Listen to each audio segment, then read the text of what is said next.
Ayan, meron na naman kayong isang sakong bigas. Monthly allowance. Ayan, maraming salamat po sa ating bumuhat na si Aljon. Alis. Ayan. Hop, padaan. Yan, isang sakong bigas. Maraming salamat sa iyo, Aljon. Meron na kayong isang sakong bigas. Maraming salamat po kay Sir, ating kababayan na palaging nagpapabot ng bigas sa ating mga kababayan. So, ayan, Burluloy. Meron na naman kayo isang sakong bigas. Ay, tuwa ni Burluloy ay isang bigas. Malakas na kumain si Burluloy ng kanin. Kung ilagyan ng gatas ang kanin. Nalagyan mo ng gatas. Pag walang ulam, gatas. Marami pang gatas, kunti na lang. Kunti na lang. Kunti na lang. Sige, sabalo na lang pag namili kami. Ha?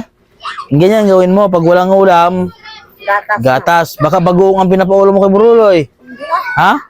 Hindi. Ayan. na ginapaulam ng bago. No, gatas na lang pag walang ulam, ha? Ganyan gawin mo gatas. Oh. Pag walang ulam, gatas. Yan, tama yan. Pag walang ulam. Hindi na ko pasundan ng bagoong. Oo.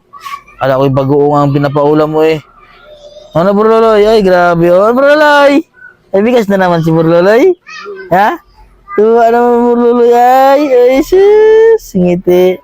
Ayan, so yun po mga kababayan. At nagdala po tayo ng bigas po sa kala Burluloy. Dinala po natin ng bigas na yung monthly po nilang allowance na binibigay po natin sa kanila. Ayan. So, sana po si Burluloy ay maging malusog siya. Oh. Bakit si Burluloy ay namayat ngayon? Nagkasakit? Hindi naman. Burluloy, oh. Oh. Nakakatayo na siya? Ang galing naman na yan, oh. Ayan po, nakakatayo na rin po si Burluloy, oh. Dahil nga po ito ginagatas din po natin. Ayan, binibilang ko rin po ng gatas. Pagka namimili po ako, dinadamay ko na rin po si Burluloy. Ayan, binibigyan ko na rin. Isa po yung gatas nila ni Gistor. Pareho sila ng gatas. Kasi si Gistor naman po ay Buna. Ayan. So, Burluloy po ay binibigyan ko na rin si Burluloy.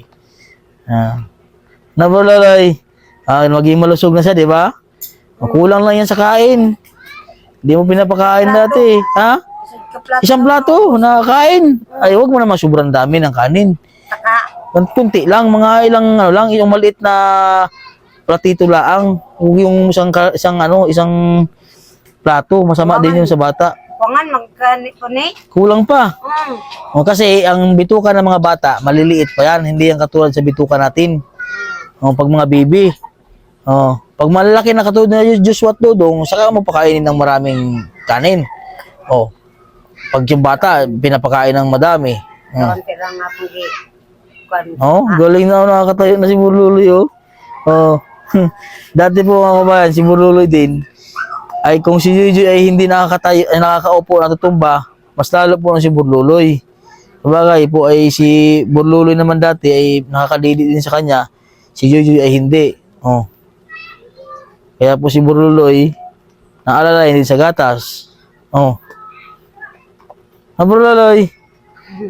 Tuwang-tuwa si Burluloy sa bigas niya ay, Yan, tinawa, Marunong na siya, Dati hindi siya nagaganyan, hindi. Kasi kulang sa kain. Dito, lagi natitingnan ko na kayo kung anong ginagawa nyo. Maglinis ikaw lagi, ha? Lagyan na, pag natuyo yung punda, lagyan ng punda yung mga dami, yung uran nyo. Ayan. So, yun po mga kabayan, nandito na po aking vlog. Pakipollow po ako sa aking Facebook page at pakisubscribe po ako sa aking YouTube channel. Sa mga sponsor po natin, maraming salamat po sa inyo. Yan, sa Bulusan Sister po, kay Ma'am Pasita Enlisa Endelia, at kay Ma'am Leonora MC, kay Ma'am MTS po. Maraming salamat po sa inyo. Kila Sir, kila Ma'am Dins, maraming salamat po sa inyo. At sa mga ating mga sponsor po na hindi nagpapa-shoutout, mga anonymous po natin, maraming salamat po sa inyo. Ayan, so yun po mga kabayan, dito na po aking vlog. God bless po at magandang umaga po sa inyo lahat.